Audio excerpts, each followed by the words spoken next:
So it is evident from the ballad that there are certain overriding themes which are pretty clear.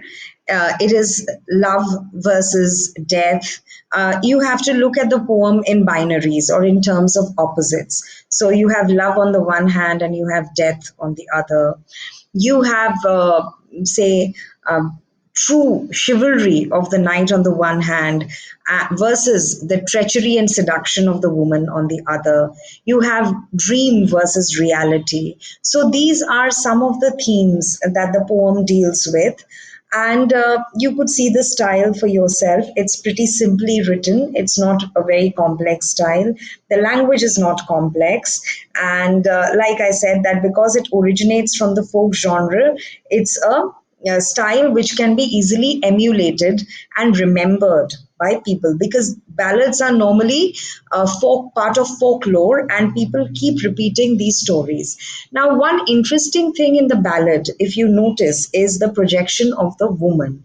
Now, the woman is clearly the negative character in the ballad, and this is often the case with fairy tales, with folk literature, with folklore, that it is, there's this stereotype where this beautiful woman is actually the vamp. So all the negativity, all the vices are projected on this woman, which I find problematic as a woman. And it's very clear from the instances that are mentioned in the ballad that this is not the first time she's enslaving a man, or this is not the first time that she's trapped someone in her love. But she has done this before, which is obvious from the nightmare or the vision which the knight has. So I think we need to take this, look at this in a broader context, where it is not only Keats. Keats is just one instance where he is depicting women in a negative light, or this woman who is very beautiful, who is a forest creature, but he depicts her in a negative light.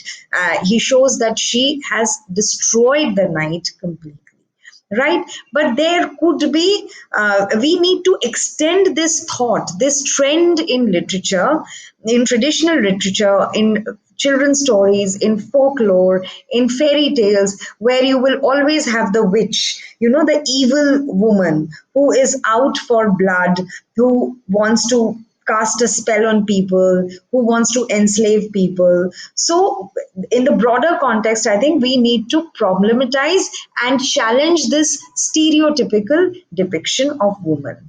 Other than that, like I said, that it is a widely anthologized poem, and you have it all in the syllabus almost every year. One or the other stream will have it. Now, either it's prescribed for the humanities or it's prescribed for commerce students, or like this year it's prescribed for science graduates. So one or the other stream studies this poem. So I think it's high time that we problematize this poem and we start looking at different narratives or different implications which this poem has. One of them being that the woman's depiction is really problematic.